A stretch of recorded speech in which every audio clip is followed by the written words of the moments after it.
Hey guys, tonight we're diving into something bleak, uncomfortable, and, honestly, a little absurd life in a medieval leper colony.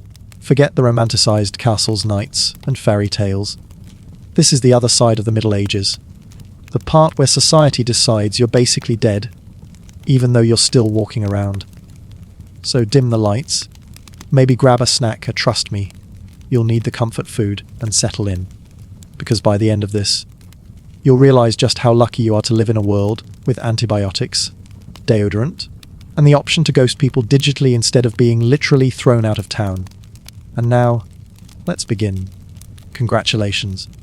You've just been diagnosed with leprosy. Spoiler, you're not getting a cure, a second opinion, or even sympathy. In medieval Europe, the diagnosis isn't just about your health, it's about your entire life ending in one awkward ceremony. Once the priest, doctor, or town elder decides you look leper-ish, that's it. They don't need tests. No blood work, no biopsies. Got a rash, weird skin spot, affing that won't quit. Congratulations, you're now officially a social corpse. And they don't just quietly ask you to leave. Oh no, they love theatrics. Sometimes you get a full, on ritual candles lit, prayers sung the whole, ashes to ashes, dust to dust speech, while you're standing right there alive like, "Excuse me, I can still hear you."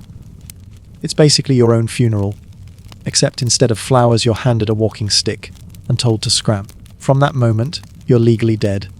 Your inheritance is divided. Your spouse is considered single, your family mourns you, and then immediately starts arguing over your stuff. Medieval closure at its finest, so they shove a crust of bread in your hand. Generous. Maybe toss in a ragged cloak if someone's feeling charitable, and then escort you outside the town gates. No hugs, no tearful goodbye, just a firm, "Don't come back." You're now property of the colony.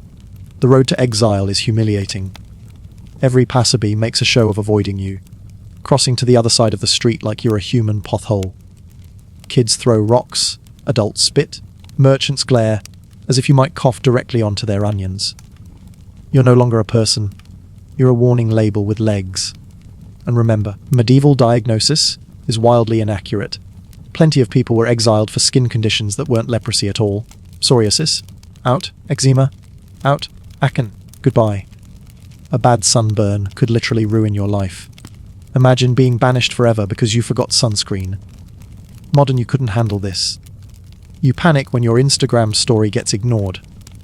Now picture your entire village ghosting you in unison, except it's permanent. And they do it with a funeral service for dramatic flair.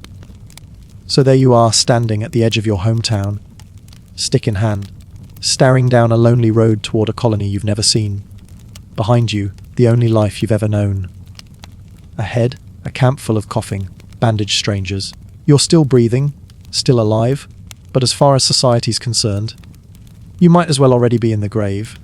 So, how exactly do you end up in a leper colony? Easy, some medieval expert takes one look at your skin and decides you're doomed. That's it. No blood test, no microscope, not even a second opinion. Your entire future hinges on one guy squinting at your rash and going, "Yep, looks gross, exile him." Leprosy in the Middle Ages was the ultimate catch-all. Got acne? Leprosy. Psoriasis? Leprosy. Eczema? Boils? Weird freckles? All leprosy. Basically, if your skin wasn't Instagram, filter smooth, congratulations. You were branded a walking biohazard. Imagine getting banished for a bad case of teenage pimples. Medieval dermatology was savage. The diagnosis often took place in public too. You'd stand there while priests and townsfolk gathered to gawk at your spots like you were some kind of cursed art exhibit. They'd debate over you as if you weren't standing right there. Could be leprosy. Or maybe he just didn't wash. Either way, better safe than sorry. Spoiler, safe meant tossing you out like expired milk. And here's the kicker. Actual leprosy takes years to develop. Symptoms can be subtle for ages. Which means loads of people were exiled way too early, or never even had the disease at all. You could live decades with leprosy. That was just eczema. Wondering why your life smells like cabbage and despair. Once the church gave the stamp of doom, there was no appeal process. No chance to say, "Hey, maybe it's just allergies." Nope. You're now spiritually unclean. medically hopeless, and socially radioactive. Even the law backed it up. If someone accused you of having leprosy and the priest agreed, you were done. Off to the colony, no questions asked. Modern, you would never survive this system. You get a pimple, immediately consult WebMD, 3 Reddit forums, and your group chat. Back then, the group chat was the diagnosis, except instead of friends, it was priests chanting, and instead of skincare tips, the advice was, leave town forever. So yeah, diagnosis in medieval Europe wasn't about science. It was about fear, stigma, and guesswork. Which means the colony wasn't just full of lepers. It was full of unlucky people with bad complexions. Congratulations. You didn't even have to have leprosy to be treated like a leper. That's efficiency, medieval style. Getting kicked out of town for leprosy wasn't just a quiet, hey, maybe don't come back. Nope. Medieval society loved drama. And your exile was basically the Oscars of public shaming. First, they hauled you to church. Bells rang. Candles flickered. And everyone showed up, not to support you, but to watch. Because nothing says community bonding like parading your sick neighbor in front of God and everyone else. The priest then performed a special ceremony. Think of it as a funeral, except you were still alive to enjoy the show. They'd read prayers over you, sprinkle holy water, and sometimes even throw dirt on your head, symbolizing your death to society. Meanwhile, you're standing there like, can I at least get a sandwich before I'm declared legally dead? And the best part, after the ritual, the priest would often hand you tools. For your new life, a walking stick to keep people at a safe distance. Translation, poke anyone who gets too close. A cloak, usually black, to mark you as an outcast. A bell or clapper to announce your presence. Basically, you were turned into a medieval ringtone. Your family was expected to treat you as if you had died. Property divided, inheritance settled, spouse technically single again. That's right. Your spouse didn't even have to wait for you to actually die to remarry. Medieval Tinder just got a new user. Afterward, you'd be escorted outside the town gates. Not gently, not kindly. More like, alright buddy, off you go. Don't touch anything on the way out. Sometimes the crowd would spit or throw things for good measure. It was less farewell ceremony, and more, don't let the buboes hit you on the way out. Modern comparison.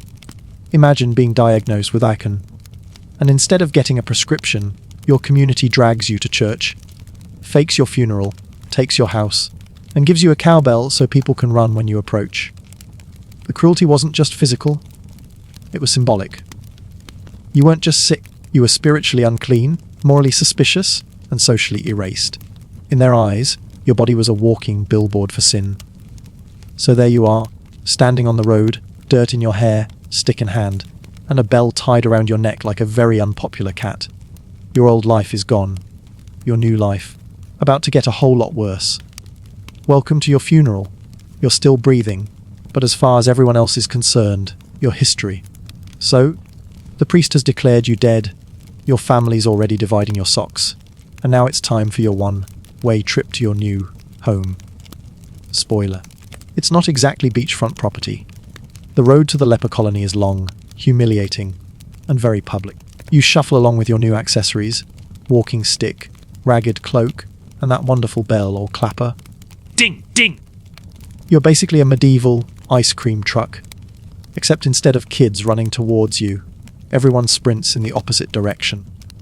People on the road don't just avoid you, they dodge you like you're a pothole full of snakes.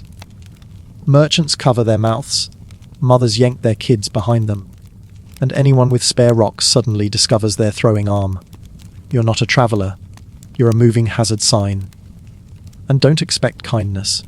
If you beg for food, people toss bread at you from a distance.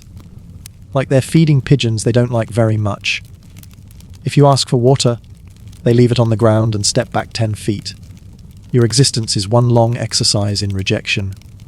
Modern, you would never survive this. You complain when strangers don't hold the door open. Imagine being treated like a walking plague, emoji 24/47. The only time people acknowledge you is to hiss, spit, or pray loudly as you pass. Meanwhile, the colony looms ahead.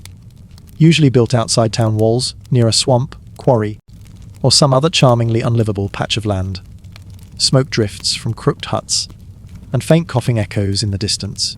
Nothing says, "Welcome home," like a chorus of wheezing. The road isn't just physically exhausting, it's mentally crushing. Every step hammers in the same message: you don't belong. You're not just sick, you're dangerous, cursed, untouchable. Society doesn't just exile you, they erase you. And you can't even travel with dignity. That bell strapped around your neck makes sure everyone hears you coming. Ding, ding, ding. It's less freedom and more shame parade. By the time you reach the colony, you're exhausted, humiliated, and probably starving. The guards won't let you back into town. The peasants won't touch you.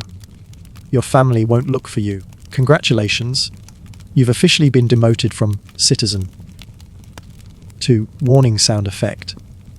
And here's the worst part: this is just the beginning. The colony is waiting. Your new neighbours are waiting.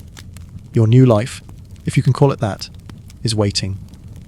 And trust me, it makes the road look like a vacation. After miles of shame, bell dinging and bread rolls thrown at your head, you finally stumble into your new address, the leper colony.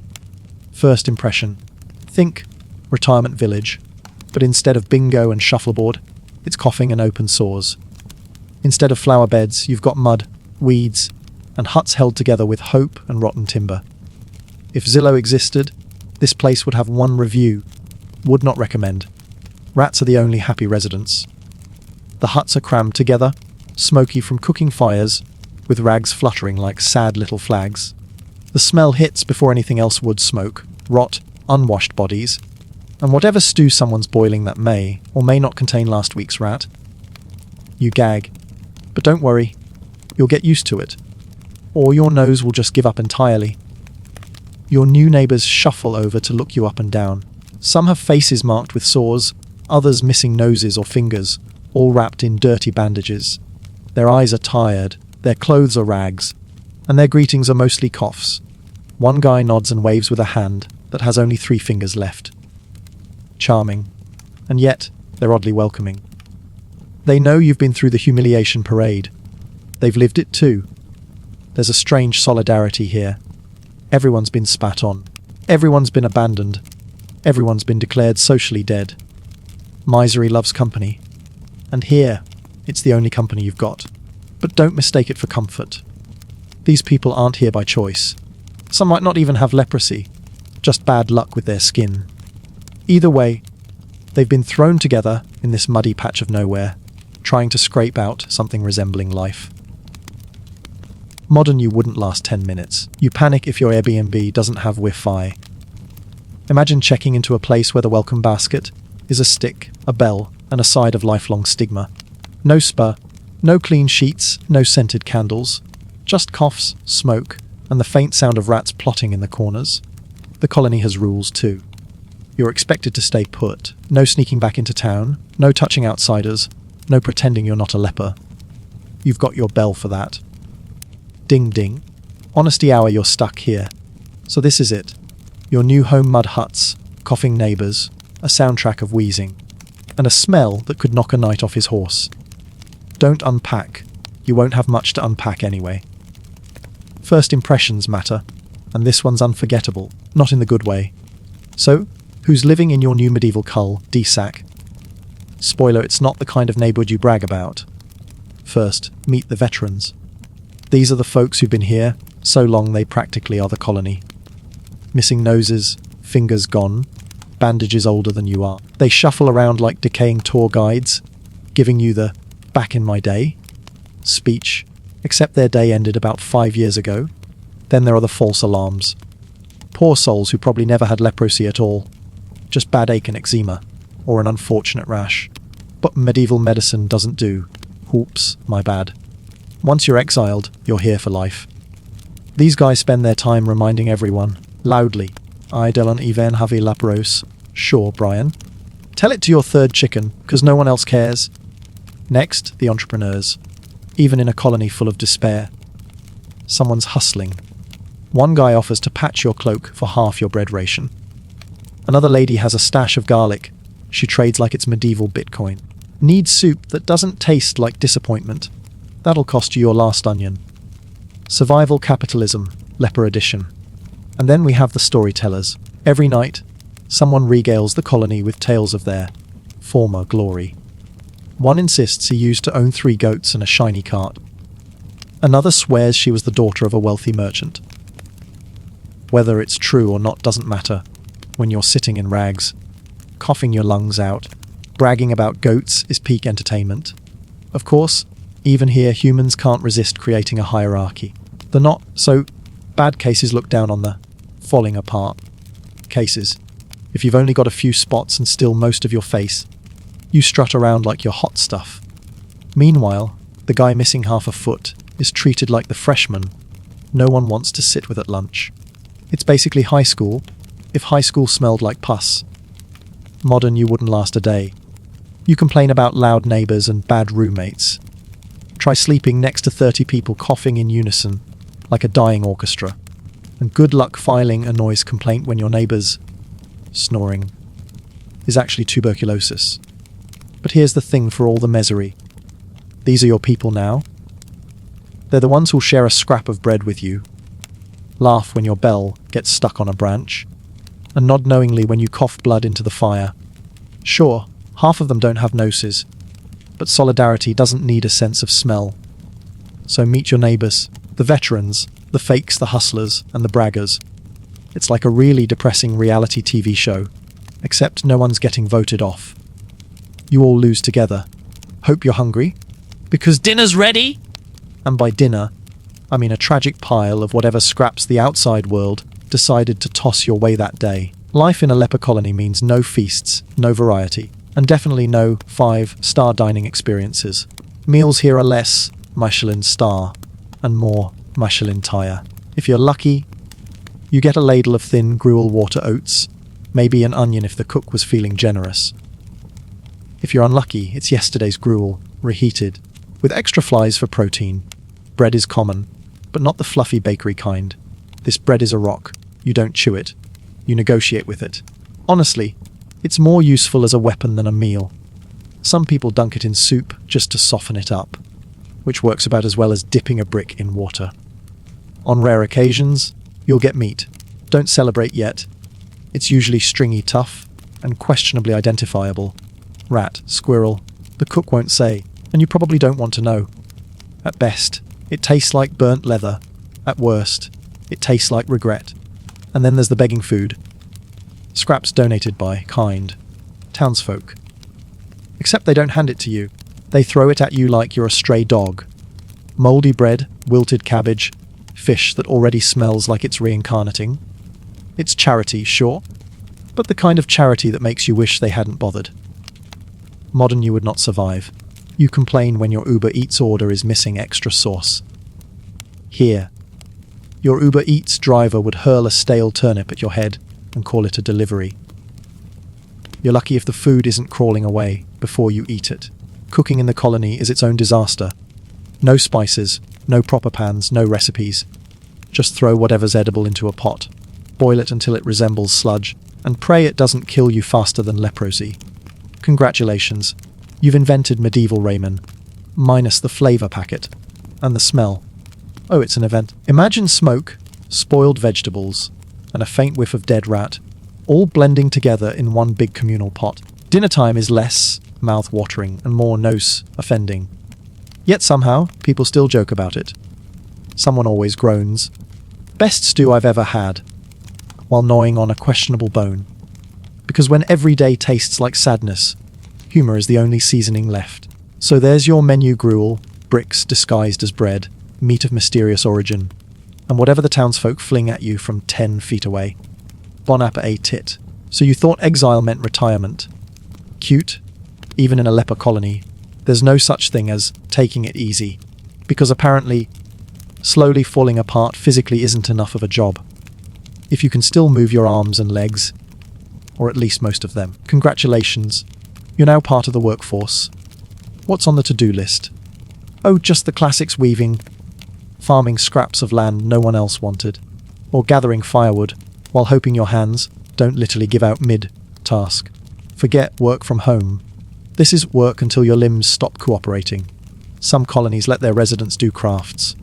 Basket weaving, rope making, patching up clothes. Sounds wholesome, right? Except your customers are outsiders who don't want to touch you. So you sit by the roadside with your bell clanging, shouting, "Baskets! Half price! Won't kill you, probably!" Imagine trying to run an Etsy shop when everyone's terrified of your profile picture. And then there's begging. The colony's main revenue stream. You stand by the gates of towns, ring your bell, and wait for someone to throw a crust of bread at your head out of pity. Honestly, it's less income and more public humiliation with snacks. Of course, none of this pays well. If you manage to earn enough onions to trade for a cloak with fewer holes, you're considered a financial genius. Inflation. Stock market. Retirement plan, please. Your 41 tick is a pile of sticks you hope to trade for soup, and the work itself, brutal. Farming in bad soil with medieval tools is already hard. Now add chronic pain, numb limbs, and open sores. You're basically playing life on hard mode, with the bonus feature of your body slowly betraying you. Modern you would never. You call HR if the office coffee runs out. Here, your HR rep is a guy missing an ear, telling you to dig faster or freeze. You think your 9 to 5 is stressful? Try begging on the roadside while teenagers throw rocks and call you cursed. And the kicker, you don't get a break. No weekends, no PTO, no retirement. You work until you collapse. And when you do, someone else picks up your stick, mutters, "Tough luck," and keeps hoeing the field. Productivity never dies. Just the workers do. So yes, even here in your colony of despair, you've still got a job. Just not one you'd ever brag about on LinkedIn. Before you even see the leper colony, you smell it, long before. It's like an invisible guard dog, except instead of barking, it just hits your nose and makes you reconsider every life choice. What does it smell like? Oh, where do we begin?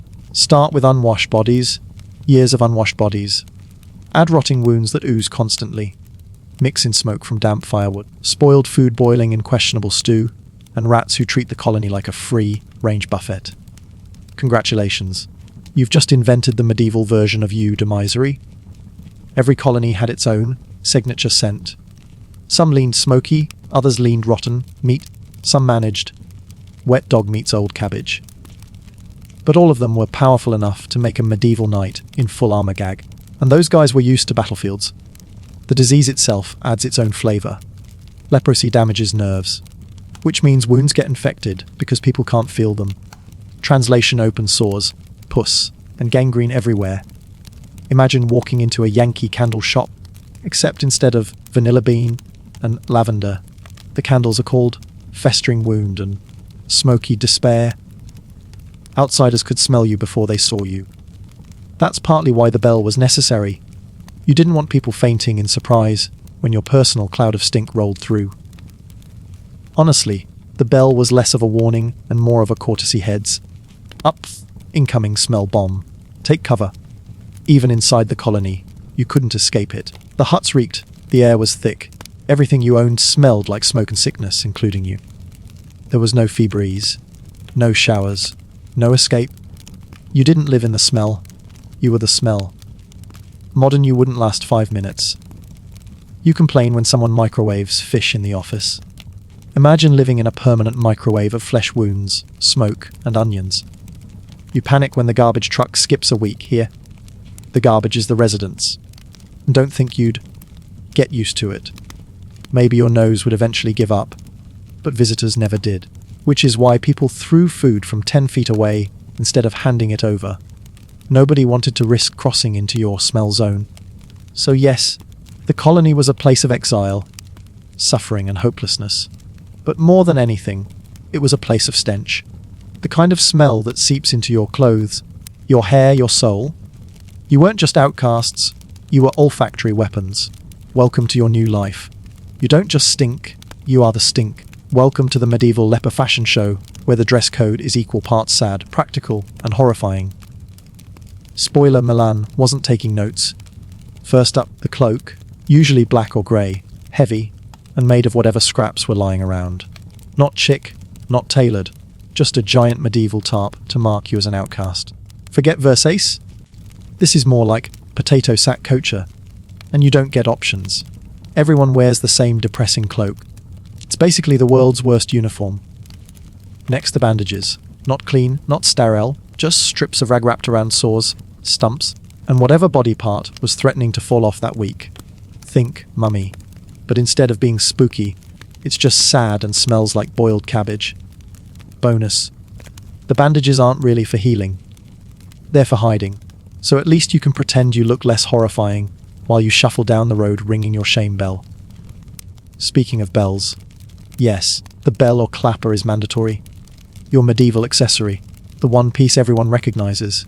You carry it or wear it, and every time you move, clang, clang. Like a very unpopular ice cream truck. If you're trying to sneak anywhere, forget it. The whole village hears you coming! Warning! Social peril approaching. Imagine if every time you went to Starbucks, you had to announce yourself with a cowbell. Shoes, optional.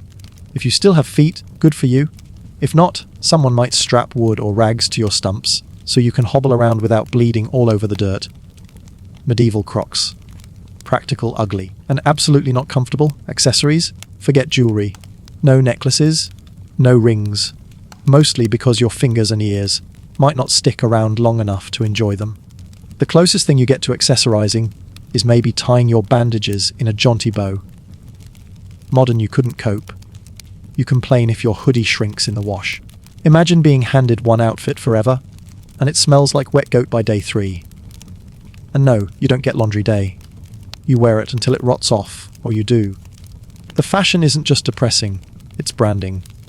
Everyone who sees you instantly knows leper. You can't blend in, you can't fake it, you can't disappear into the crowd. Your clothes scream your identity louder than your bell. So there you are, rags, bandages, bell in hand, hobbling around like the saddest cosplayer at a convention nobody wanted to attend. Congratulations. You're officially dressed for the part. If you thought exile was bad, wait until religion enters the chat. Because in the Middle Ages, leprosy wasn't just a disease. It was a divine punishment. According to the church, your sores weren't random. They were basically God's way of saying, hey, you sinned. Enjoy rotting slowly. Priests loved reminding you of this. They'd shuffle into the colony with crosses, incense, and enough judgmental stares to fuel 1,000 sermons. Instead of saying, we're here to help, it was more like, you brought this on yourself, buddy. Repent harder. Not exactly comforting when your nose is falling off. Some sermons got creative. Lepers were compared to biblical sinners, walking symbols of impurity. Basically, your body was a billboard for bad behavior. Imagine being told your face is God's PowerPoint slide for, don't do this. Penance was huge. You weren't just expected to live in misery. You had to apologize for it. Public confessions, prayers, fasting, endless rituals designed to prove you accepted your punishment. Miss a prayer session. Guess what? That's probably why your toes are turning black. Thanks, God. And let's not forget the holy water sprinkling. Priests would march around colonies, flicking holy water everywhere like it was medieval febres, as if a few drops could disinfect a place that smells like pus stew and sadness. Spoiler, it didn't work. Some colonies even had chapels where lepers were allowed to attend mass. Behind a wall or screen, of course. Because nothing says, love thy neighbour, like worship with us, but from the smelly penalty box. You're close enough to hear the hymns, but not close enough to shake hands. Modern, you would lose it. You already roll your eyes at passive, aggressive texts. Imagine your priest rolling up every week to say, A, just checking in to remind you your disease is definitely your fault. Have a blessed day! That's medieval customer service for you. The worst part. Some lepers bought into it. They truly believed they'd sinned, and this was God's punishment. So instead of rage, you got guilt. They repented harder, fasted more, prayed louder, while their bodies literally crumbled. So not only were you exiled, starving, and rotting, you were also spiritually roasted. Your life was misery with a side order of eternal damnation. Because nothing makes leprosy worse like thinking hell is waiting with open arms. So, you've been exiled, branded a sinner, and now you're wondering, at least the doctors will help me, right? Cute thought. Welcome to medieval healthcare, where the cure is often worse than the disease. First up, bloodletting. Classic. Because obviously the solution to your body falling apart is draining more of it out. Nothing screams healthcare professional like a guy in a wool robe stabbing you with a knife and saying, "Don't worry, this balances your humours." Spoiler, it doesn't. It just makes you dizzy and more likely to fall into a ditch. Then we've got herbal poultices. Random plants slapped onto open sores, wrapped up in rags, and left there until they smell worse than the colony stew. Did it help? No. Did it give you a rash on top of your leprosy? Absolutely. Burning treatments were another hit. Heat up some metal, press it onto your lesions, and pray. The theory: fire scares away the disease. The reality: congratulations, now you have leprosy and third-degree burns. Double the pain, zero the progress. Of course, the church got involved too. Priests prescribed prayer, holy relics, and pilgrimages. Walk barefoot for 100 miles while your toes are falling off. Sure, sounds logical. Touch a saint's bone and expect instant healing. Go ahead, but don't sneeze on it, or you'll get yelled at. Then there were the creative cures. Bathing in vinegar, eating mercury, because nothing says wellness like poisoning yourself. Drinking wine infused with herbs so foul they'd gag a goat. And my personal favourite, rubbing your sores with the blood of a healthy child. That's not medicine, that's a horror movie. And remember, none of this worked. Not one bit. You went in with leprosy, and you left with leprosy plus a side order of burns, rashes, and mild poisoning. If medieval medicine had Yelp reviews, every one of them would just say, 1 star, still rotting. Modern, you wouldn't last 2 seconds. You whimper when your doctor says, "This might sting." Imagine your doctor saying, "We're going to cauterize your arm, drain 2 pence of blood, and then rub some chicken guts on you. That should fix it." You'd tap out immediately. So no, there's no cure here. Not in the colony, not in town, not anywhere. All the medieval treatments amount to one big placebo effect with bonus infections. The only thing they successfully cured: hope. So what does an average day in the colony look like? Spoiler, it's not brunch and yoga. It's more like survival mode set to nightmare difficulty. You wake up on a straw mat that smells like mouldy socks and sadness. If you're lucky, the mat's dry. If not, congratulations. You've invented medieval waterbeds, minus the comfort, plus the mildew. Your hut is smoky from the dying fire, damp from the morning fog, and filled with the delightful soundtrack of 30 people coughing in surround sound. Breakfast. If there's anything left from yesterday's stew, you slurp it cold. It tastes like onion, flavoured depression. Bread, if you've got it, is so hard you could file your nails on it. Sometimes, you just go without. Modern, you whines if Starbucks messes up your order. Medieval, you stares at an empty bowl and thinks, "Cool, I'll just eat my feelings." Then comes work, which is really just whatever miserable task keeps you from freezing or starving. Maybe you shuffle to the fields to plant crops in garbage soil. Maybe you collect firewood with fingers that barely bend. Maybe you sit by the road with your bell, begging for scraps while kids practice their rock-throwing accuracy on your face. Afternoon. More of the same. Your body aches, your sores itch, and your energy drains faster than an iPhone battery in winter. The most exciting part of your day might be when someone new shows up. Another poor soul exiled for looking suspiciously spotty. Everyone gathers to gawk, welcome them, and immediately start comparing sores like it's a medieval version of who wore it better. Evenings are for relaxation, which usually means sitting around the fire, coughing in unison, and trying to make jokes about how terrible everything is. Someone brags about eating 2 onions today. Someone else laughs at how their toe fell off in the mud. It's bleak, it's grim, and somehow it passes for community bonding. Nights are the worst. Cold, damp, noisy. You curl up under your cloak, praying the rats don't crawl across your face while you sleep. Spoiler, they do. You close your eyes, trying not to think about tomorrow, because tomorrow is just today again on repeat. Modern, you wouldn't last a day. You freak out when the Wi-Fi goes down for an hour. Here. There's no Wi-Fi, no Netflix, no comfort food. Just the smell of pus and smoke. The sound of hacking coughs, and the constant reminder that you're stuck here until you die. So yes, daily survival is possible, but enjoyable, not even close. Every now and then, you leave the colony to interact with the outside world. Sounds nice, right? A little change of scenery. Wrong. It's basically cosplay as a human scarecrow. Your job is begging. You sit on the roadside with your bell clanging, like a medieval notification sound, hoping some kind soul tosses food your way.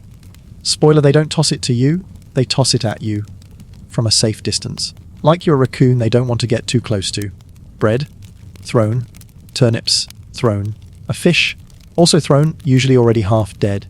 Feeding time looks less like charity, and more like a medieval food fight, where you're the unwilling target. Children are the worst.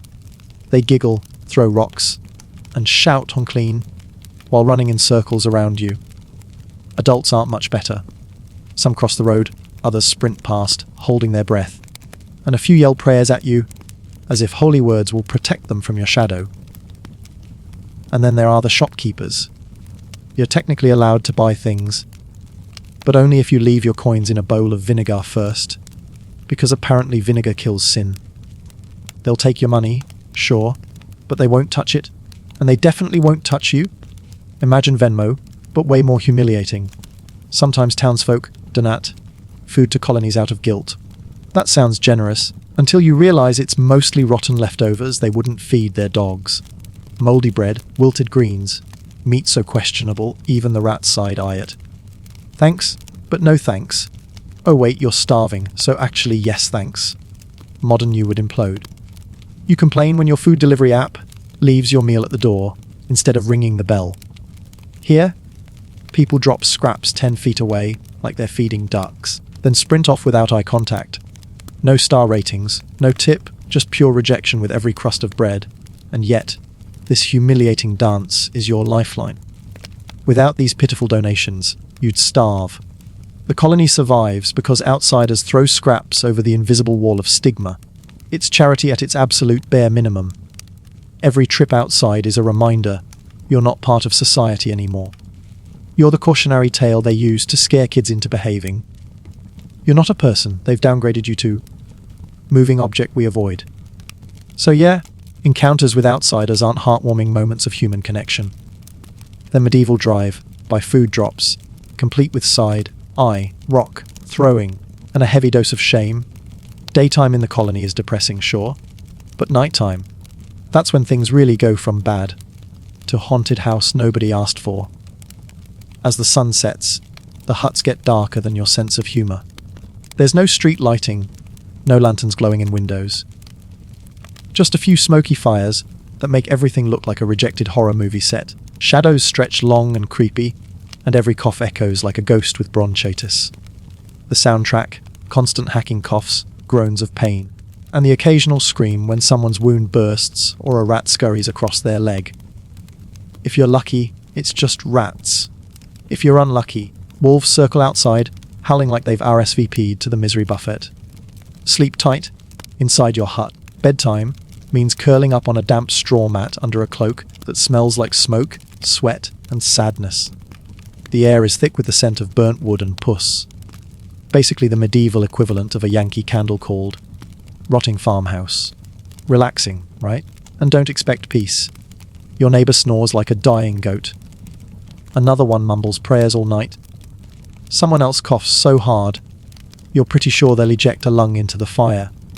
You're not falling asleep. You're surviving a concert no one wanted tickets to. Oh, and let's not forget the rats.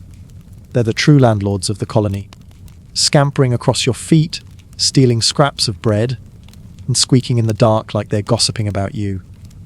At least the rats don't judge you. Small victories. Modern you wouldn't cope. You already freak out if the neighbour plays music too loud at 11 p.m. Imagine living in a hut where the background noise is a mix of dying coughs, squeaking rats, and the occasional wolf chorus. Earplugs. Noise, cancelling headphones. Nope. Just your cloak pulled over your head, while you pray the rats don't crawl into your mouth. But here's the kicker. Even with all that misery, some people still manage to joke. Someone farts loudly, and the hut erupts in wheezing laughter. Another coughs mid-sentence and says, "Wes, I'm half dead already." It's bleak humour, but it's the only lullaby you're getting. So, nights in the leper colony aren't peaceful. They're smoky, noisy, smelly, and terrifying. But hey, at least you don't need an alarm clock. The coughing orchestra will wake you right on schedule. If leprosy didn't ruin your life enough, the bell definitely finishes the job, because nothing says social death like being forced to clang your way through the world like a medieval service announcement. Every leper had to carry one. A bell, clapper, or sometimes a wooden rattle. Its job, to warn people you were coming. Because apparently, your rotting face and smell weren't enough of a heads up. Nope, you had to provide surround sound too. Ding, ding, misery incoming. Imagine living your entire life as a walking ringtone. You can't sneak anywhere. You can't surprise anyone. Want to grab a midnight snack from the stew pot without sharing. Clang, clang, clang. Everyone knows. You're basically the least effective ninja in history. And the humiliation doesn't stop. Kids laugh, adults cross themselves, and dogs bark at the sound of your bell. Sometimes townsfolk shout, unclean, just in case the bell wasn't already doing your job. Thanks, Karen, we got it. Of course, medieval society loved rules, so they added extra flair. You had to ring it constantly in public. Not just once. Not just when you felt like it. Constantly. Which meant that every step you took was accompanied by the soundtrack of your own shame. Honestly, it's like being trapped in your own medieval sitcom, but the laugh track is replaced with horror. The bell wasn't just for outsiders. It was for you too. A reminder that you're not a person anymore. You're a warning. Every clang hammered in the same message: you don't belong. You're not welcome. You're the human equivalent of a hazard sign. Modern, you couldn't cope. You complain when your phone rings too often. Imagine if your phone rang every time you moved, and instead of friends calling, it was strangers running away. You'd throw it in the river after 2 hours. Lepers didn't get that option. Some tried to make jokes out of it. At least I'll never get lost in the dark, one would say. Or, if I stop ringing, come check if I'm dead. Humour was all they had. And really, if you're stuck being a human cowbell, you might as well laugh about it. So yes, the bell was your constant companion. Loyal, loud, and deeply humiliating. You didn't walk anymore. You announced yourself. Ding, ding. Ding, ding. Congratulations. You're less of a person and more of a medieval push notification. Life in a leper colony was miserable, sure. But death? Somehow, it managed to be worse. First off, you didn't exactly get a glamorous send-off. No grand funeral, no carved tombstone. When you died, the colony just dealt with it.